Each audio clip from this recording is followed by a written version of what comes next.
Welcome to the All 7 Days podcast. I'm Stan. I'm Trevor. And hey, it's good to. I was gonna say it's good to see you guys again, but really can't see you. Maybe you can see us if you're watching this on YouTube. This is the show where we take your questions and answer them from a biblical perspective. Although today we're not gonna take a question today, Trevor. But if you've got a question, you can send it in at askitall7days.com, 864-660-9473. You can leave a voicemail or text there. Join us on the All 7 Days Hangout on Facebook and subscribe to the new YouTube channel. So, how you been, Trevor? Well, if you would have asked me that last week, Yes.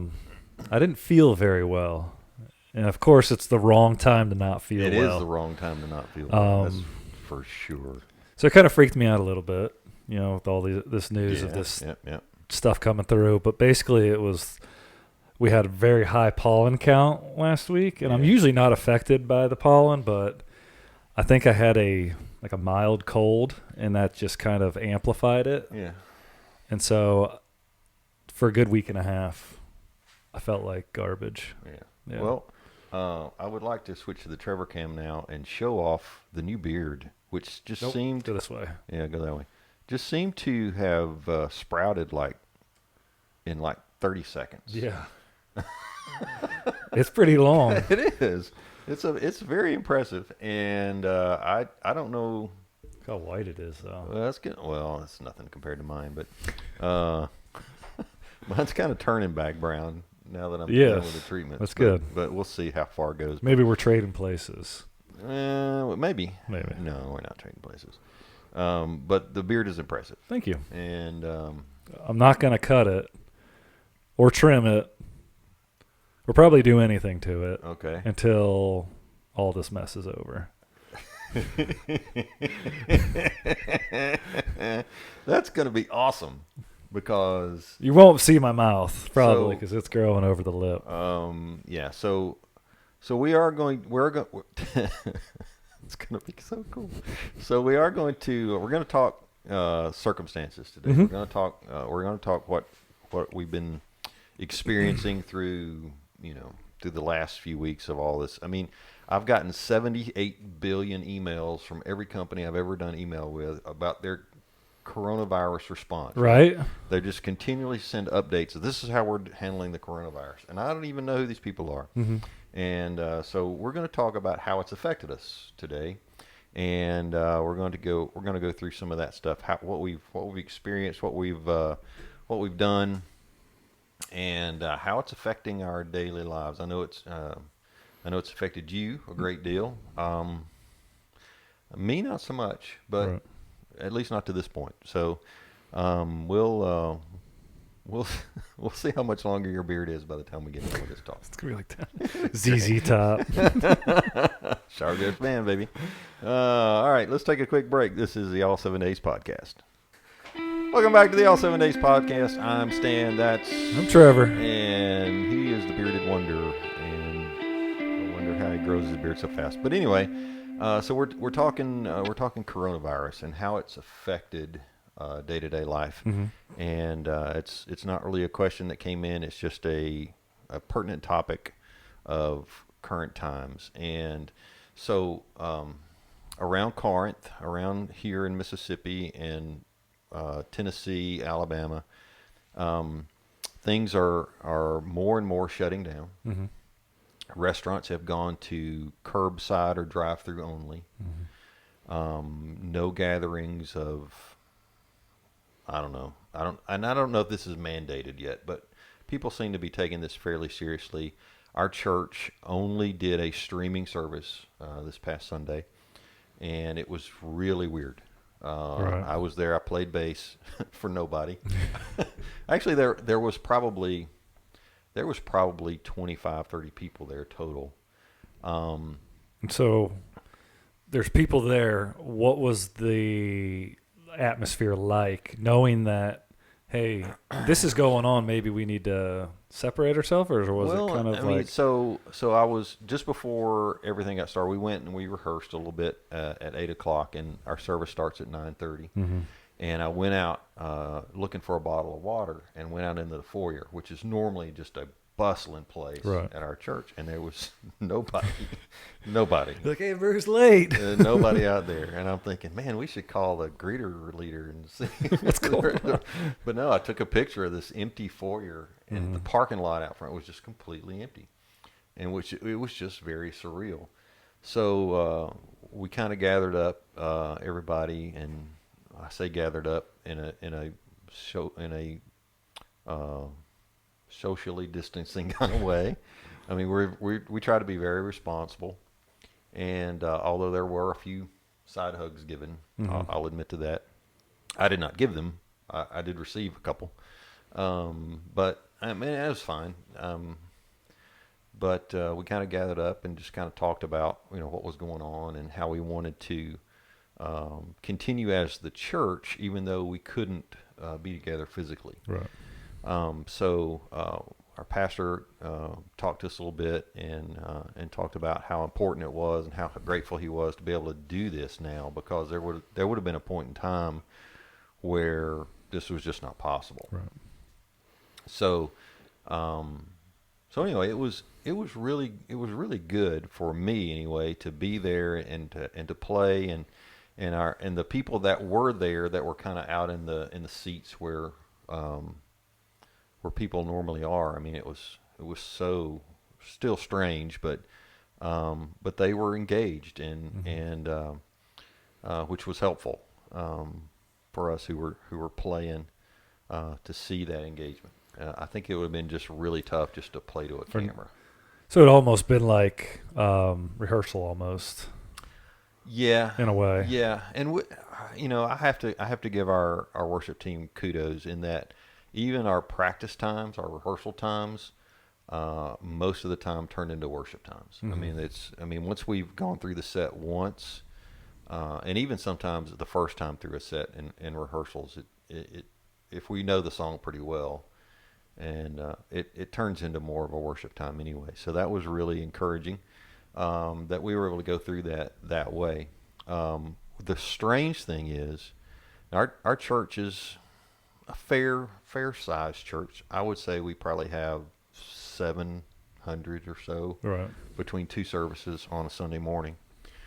Our streaming services, there were 6,500 people watched our service online, and I don't understand that at all. Right. Other than people just sharing it. I'm sure there are lots of people who go to churches who do not have this capability. So they, if we are friends with some of those people and we shared it on social media, hey, you can come here and watch our church if you want, and they did. I mean, I'm sure that's where a great deal of it came from. Right. So I just thought that was incredible, an incredible thing to have happen.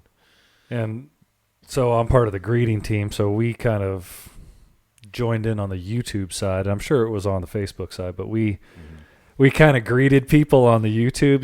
Every time somebody came on, we could see, we would greet them almost as if we were there in person. Yeah, because we wanted them to stick around and see. Yeah, this is kind of like our way of showing off our church, and you get the word.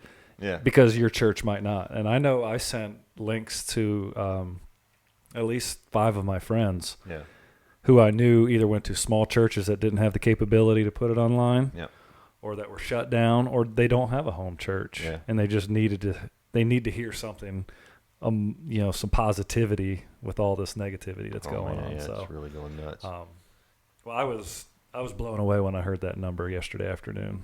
Yeah, I was just totally taken aback. I just did not expect that at all. I expected our normal people who have internet. So I would have expected that number around 700 plus, maybe a little bit, maybe a few hundred. I did not expect. Yeah, 6,500 is a lot. Was it just blew my mind.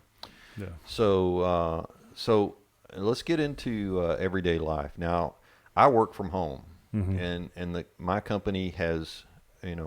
The rest of the organization has mandated work from home now. So our company is 100% work from home, even though we've been doing it. My team has been doing it since the first of the year. And it was kind of funny. We got an email last week that says now that we're forcing everybody to work from home, you have to take this work from home training. So so our team had to go online and take this work from home training and answer some questions to make sure that we knew what we were doing. And so anyway, and then we had a survey come out and say, hey, how's everything going now that you're working from home? And of course, our team was like, hey, it's great. I love it.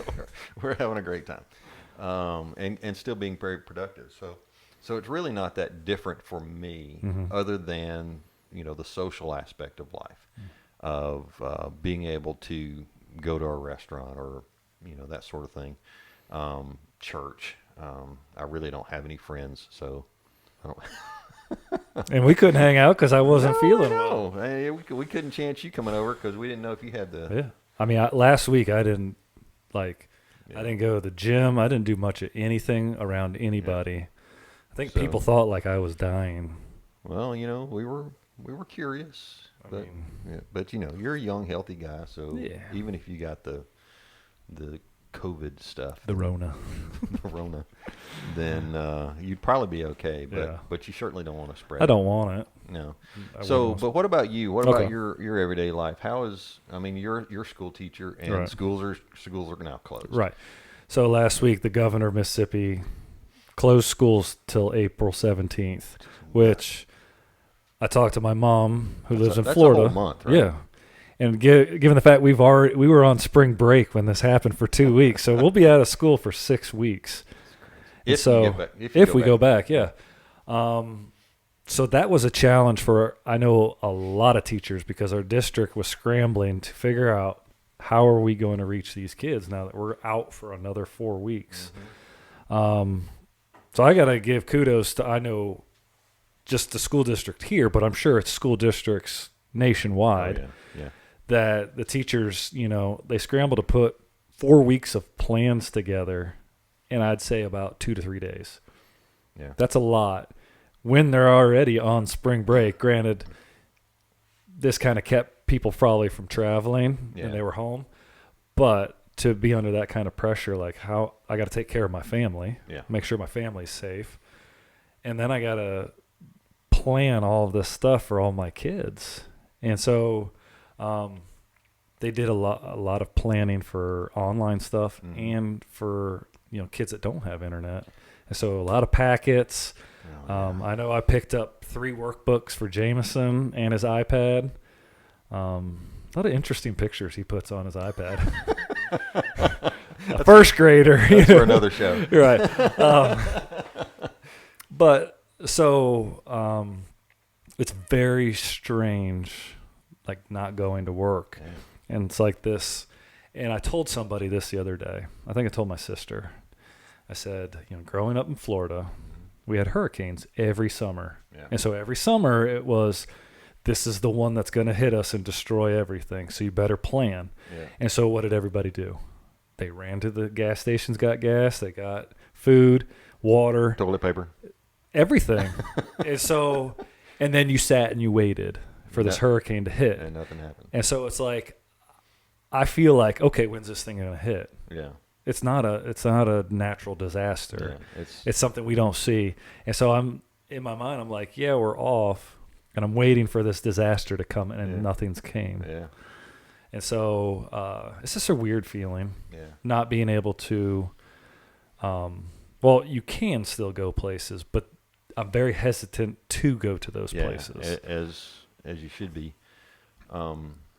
Yeah, it's incredible. You drive through town and there's cars moving about, but it's not near the volume that we're used to seeing. And we're in a small town anyway, right. So I don't want to presume to know how other cities are faring and getting around, but it's just a very surreal, crazy time. Right. So I had a question for you. So are some of the teachers actually going online and teaching classes, or are they recording these things, or are there certain? And so our school district, I believe they started a YouTube channel, and so there's different.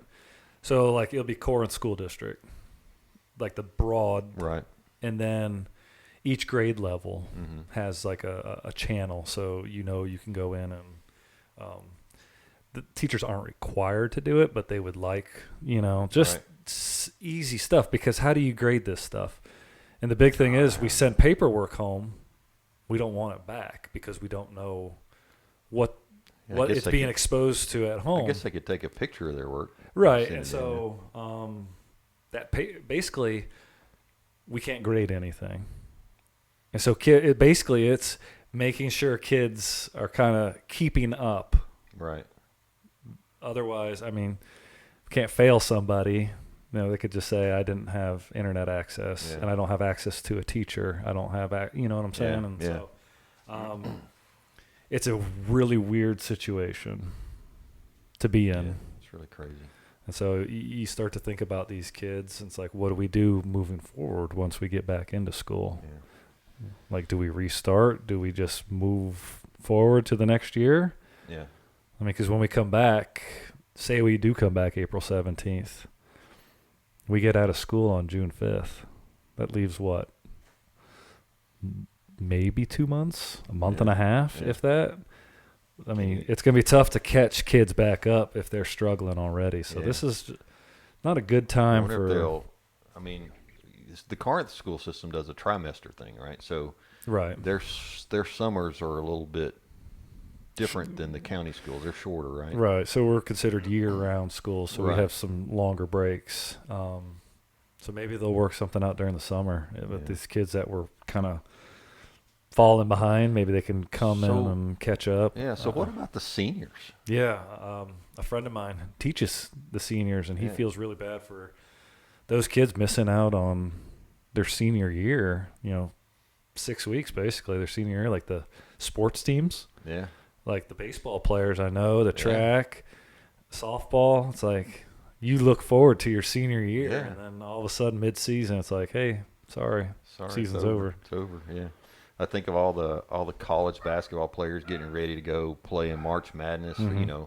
Some of them for the last opportunity they've got to go play in that tournament, and now that the tournament's not even going to happen, and it's just crazy to think that all this work that they've put in all their lives for that moment is just gone, and most of them will not go pro, right? And so this is the last. Their last basketball game is behind them. Yeah.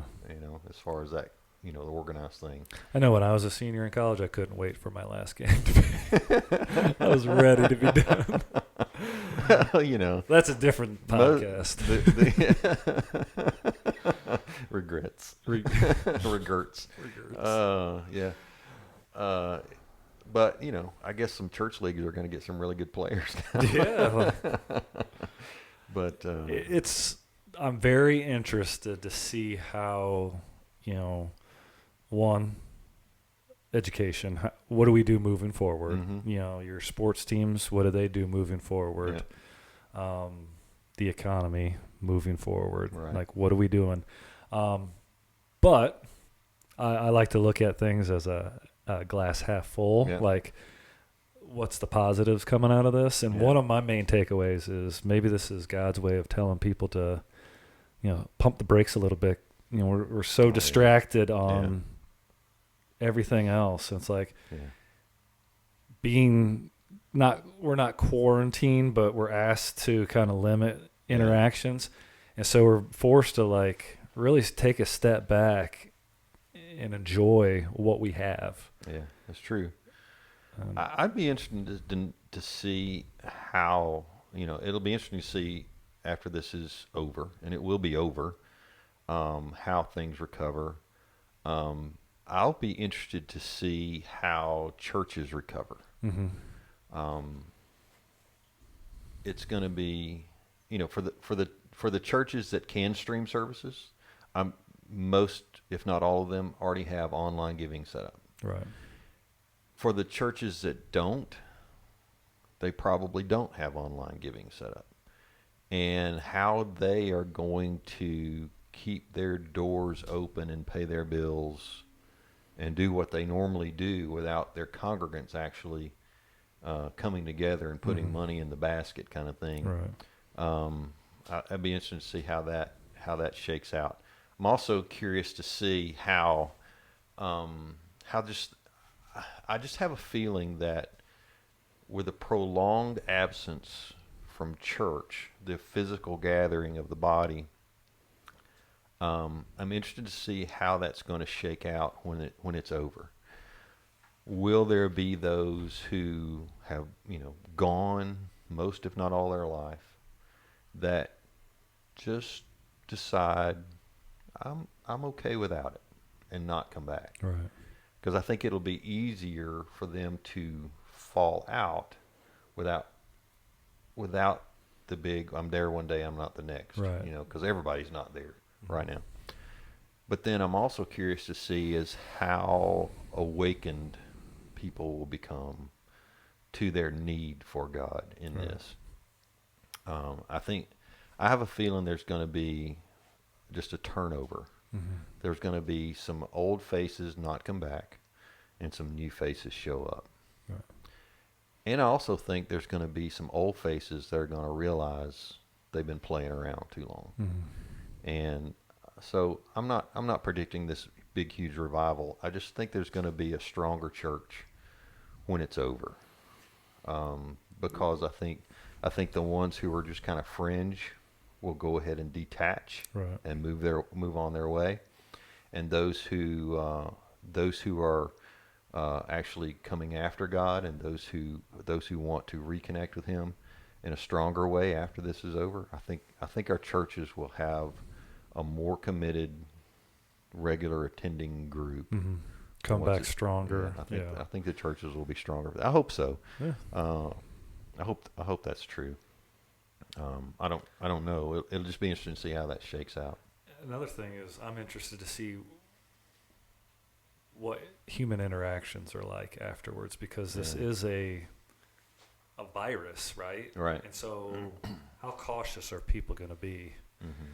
I mean, are we moving to a world of, give me 6 feet? Yeah. And That's our personal space is now being pushed out. That's going to be so sad. My wife will probably dry up. I mean, she lives on hugs. She loves hugs, yeah. She loves a hug, and when she runs out of people to hug at church, she starts hugging chairs and pews and anything else she can find to wrap her arms around. Yeah.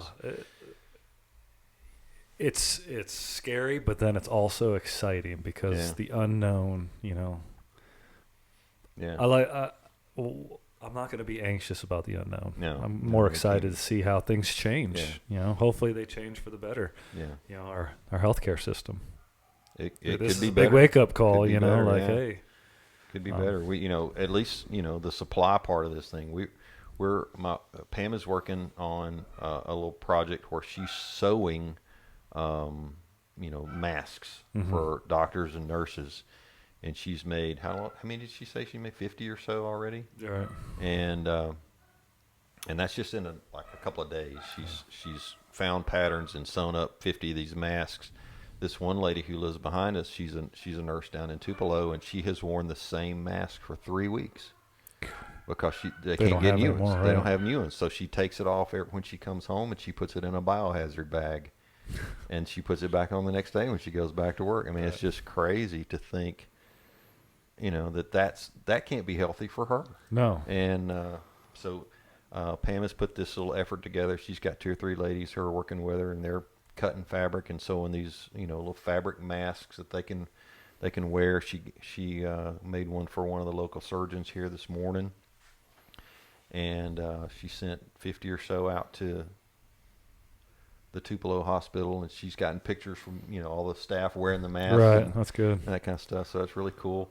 So there's a lot of just folks just trying to find something to do to help, and stuff like that. I think is awesome to do. And I think we have the technology now. We have our phones with us all the time. We can check on each other, right. And we should. And that's one thing we need to do. If you're in a church with small groups, I mean, a lot of small groups are meeting online. They're doing the Zoom thing like you did with your youth the other night. And that's really cool. It's really great that we have the technology to still see faces, not just hear a voice on the line, but still be able to see their face and see how they're doing. I think that's really awesome. We live in it's just a great time technology-wise to be alive. Right. There again,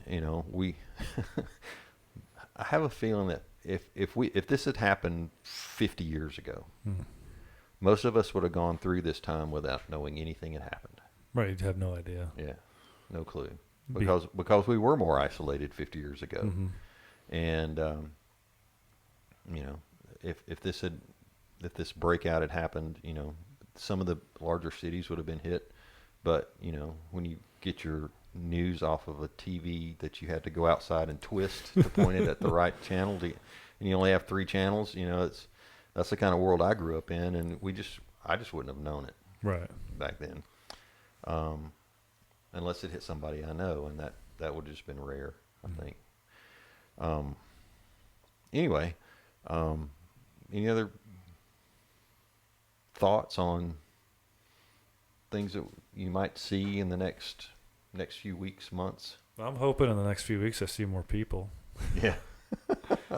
No, my biggest concern is I just worry about my family. Yeah. My son and my parents. Yeah. With my sister. She works in the medical industry. Yeah, so mine as well. And just my family. And I just want people to be smart about things. Yeah, this is definitely not. I mean, there's a ton of funny memes out there right now. There is. They are hilarious, and it's okay to laugh. But when you're dealing with people, just take this seriously. Mm-hmm. Elbow bumps are fine. An occasional. I mean, if 2 people are extremely healthy and they haven't been anywhere, right. Maybe a little fist bump or something. But just take this stuff seriously and don't be part of the problem. Right. But there again, also realize that God is in control of all this. He was not caught off guard by this. Mm-hmm. We're not going to get deep into the philosophy of this. If you want to go to codyfields.com and read his latest article about his take on all this. I think it was really well written and really well done. Shout out to Cody on that one, and see how he and I both believe that God is in control of all this, and He's going to see us through it one way or the other, mm-hmm. and He will get glory, and we will get good out of it. Those who are His sheep that will happen. So it's nothing to live in fear of, but we do need to be cautious and we need to be wise, but we need to. This is a great time to catch up on things. Right. If you've let your Bible reading slack, you've got some more time to read your Bible now. Mm-hmm. If you've let your prayer lives get slack, you've got some more time to pray now. And if by the end of this, you're not better at both of those, then it's your fault. Yes. It's, you just haven't taken advantage of the opportunities. A lot of folks are going to Netflix binge like crazy. And, and while some of that's probably going to be okay. Mm-hmm. I'm not going to say you shouldn't watch any Netflix during this time. But, I mean, you just have so much more opportunity to see God for who He is and draw closer to Him at this time like you've never had before. Gas is as cheap as you've ever seen it probably in most of your lifetime, and you've got no place to go. Right. So, and you shouldn't. You shouldn't. I mean, so no excuses here. No excuses. You've got plenty of time now to go after God in a way that you've never had before. So don't waste that opportunity. Don't waste this time. And so anyway, any last parting shots there, Trevor? No, from the Trevor Cam. Yeah, let's see the beard. No, get closer to God, and you're with your family. Oh yeah. Spend some good quality time with your family. Get closer to them too. Yeah, that's excellent. Yeah. You might complain about the kids. I've already done that, but it's just a good opportunity, to spend good quality time together. You and Jameson had a little push-up competition going. We did. Yeah. You know who won? I do know who won. Well, it depends on form.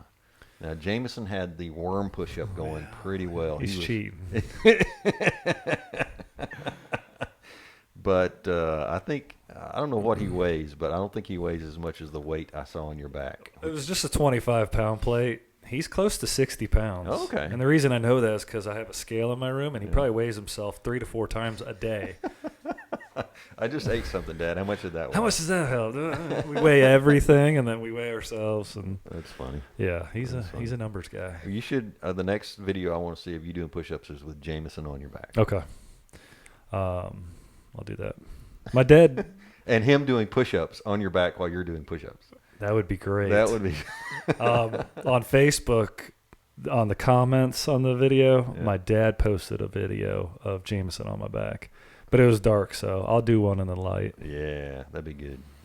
He'll be laughing the entire time. Cool. He's silly like that. All right. Well, let's wrap it up there. Yes, sir. It's been good to talk through this kind of stuff. It's just a crazy time to be alive. We'll get back to the questions next week, and we appreciate you listening today. Send your questions in to askitall7days.com. If you got a special question about this crazy time we're living in right now, send it in. Askitall7days.com, 864-660-9473. Let others know about the podcast. Check us out on YouTube. Subscribe and get your T-shirts like Trevor's modeling right now on the YouTube channel. And leave us a review on iTunes. We appreciate it. This is the All 7 Days podcast, where the goal is to get you to think so highly of God that you forget about yourself. Now go give someone what you value most today.